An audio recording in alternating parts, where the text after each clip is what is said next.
আসসালামু আলাইকুম। আমাদের বাসায় মেহমান আসবে, তাই বিরাট রকমের আয়োজন খানা করতেছি। ইফতারের আয়োজন করলাম, তাই বাজারে গিয়ে একটু মাংস, গরুর মাংস কিনছি 1.5 কেজি পরিমাণ, মুরগির মাংস কিনলাম 1.5 কেজি পরিমাণ, কিনে এখানে ডিম নিছি। বেশি মাছ মুছ করবো না, রোজার দিন যেহেতু অল্প স্বল্প করতেছি। রোজার মধ্যে ইফতারি করার পরে বেশি কোনো খাওয়া যায় না, তাই অল্প স্বল্পর মধ্যে যাহাই করতেছি। এইখান দিকে ঘরটর সব পরিপাটি করে আসলাম। এখানে বাজারের থেকে মাংস কিনে নিয়ে আসা কুটে কাটা পরিষ্কার করে এবারে ধুয়ে ধুয়ে নিছি। এদিকে মেহমান আসবে সন্ধ্যার একটু আগে, যেহেতু ইফতারের বাজার থেকে আইসে প্রথমে আগে ডিম সেদ্ধ দিয়ে দিলাম, ডিমটা নামিয়ে রেখে এবার দিয়ে দিলাম মাংস।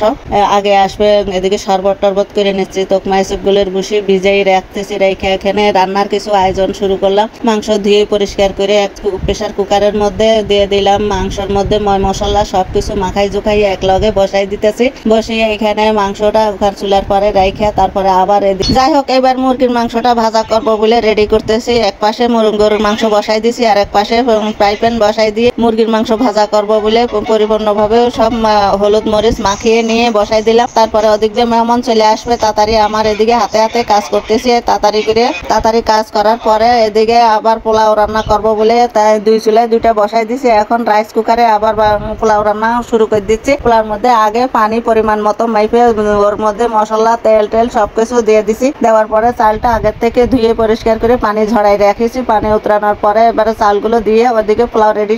তারপরে ডিম ভাজা করবো বলে ডিমের আগের থেকে সেদ্ধ করে রাখছি। ওদিকে চলে আসলো মেহমানের সঙ্গে সাক্ষাৎ করে এসে আবার এদিকে রান্না বান্না কত কমপ্লিট হয়েছে। এদিকে ডিম আগের থেকে সেদ্ধ করে রাখছিলাম, ওইটা ভেজে নিলাম। মুরগি ভাজাও শেষ। মেহমানের ঘরে দেখাইলাম এক এক করে কারা আইছে, কেন আইছে, এগুলো তো পরে সবকিছু জানতে পারবেন। এখন প্রথম থেকে আগে ভিডিওটা দেখে নেন। আগে যদি বলে ফেলাই তাহলে তো আর বুঝবেন না যে কেন ভিডিও করছি, কেন করছি। আগের থেকে পুরো ভিডিওটা দেখেন, তারপরে আপনারাই বুঝতে পারবেন কেন ভিডিওটা করলাম। তারপরে এক এক করে যখন মেহমান চলে আসলো, আসার পরে মেহমানেরা কি নিয়ে আসলো, কেন আসলো, এগুলো আপনাদের সঙ্গে সব এক এক করে শেয়ার করব, সব এক এক করে বলবো। ওই অপেক্ষায় থাকেন। নতুন কুটুম বাড়িতে মেহমান আসতেছে।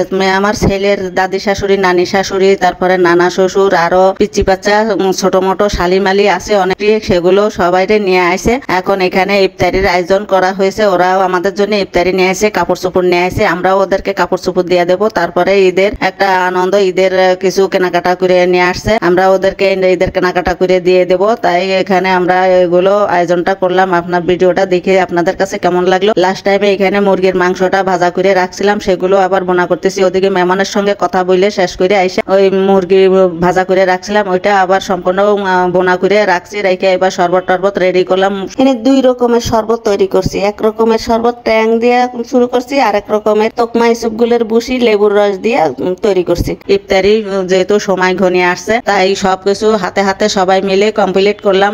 এখানে তরমুজ নিয়ে আসলো মেহমানেরা, এখানে নিয়ে আসলো তরমুজ, খাজুর, ফুটি, আনারস, মালটা, আপেল, তারপরে ছোলা ভাজা, গুমলি, বেগুনের চপ, আলু চপ, ডিমের চপ, তারপরে মাখিয়ে খাওয়ার জন্য সাথে নিয়ে আসে মুড়ি, কাঁচামরিচ, পুদিনা পাতা, ধনিয়া পাতা, সাথে আরো এমন একটা জিনিস নিয়ে আসছে, সেটা দিয়েই তো সবচেয়ে ঝাল ঝাল বোম্বাই মরিচ। ইফতারি মাখানো ফল ফুল কাটা সম্পূর্ণ পরিপূর্ণভাবে হয়ে গেছে। এবার অপেক্ষা করতেছি আজান দেবে কখন। তারপরে দিয়ে দিল 2 মিনিটের মধ্যে আজান দেওয়ার পরে শরবতগুলো এক এক করে সবাই দিয়ে দিচ্ছি। মাখানো ইফতারিগুলো সবাই ভাগযোগ করে দিয়ে দিলাম। এই মেহমানরা ইফতারি খেতে খেতে বলতেছে এই যে নানান রকমের ইফতারি, এগুলো ভিডিও করা ঠিক না, কিন্তু ইফতারি জিনিসটা সম্পূর্ণ ঘরোয়া ভাবে নিজেদের সামর্থ্য অনুযায়ী খাওয়া, কিন্তু এটা বাইরে দেখানো কোনো উচিত না, ঠিক না। তাই আমি আর ওইভাবে বেশি কিছু দেখাইনি, সামান্য আপনাদের সাথে শেয়ার করলাম। এখন চলে আসলাম এখানে নতুন কাপড় চোপড় নিয়ে বসা। কে কি নিয়ে আসছে, ওরা আমাদের জন্য নিয়ে আসছে, এখন আমরা ওদের জন্য নিয়েছি। এখন ওদেরকে আমাদেরটা দিয়ে দিলাম, ওরা আমাদেরকে দিল।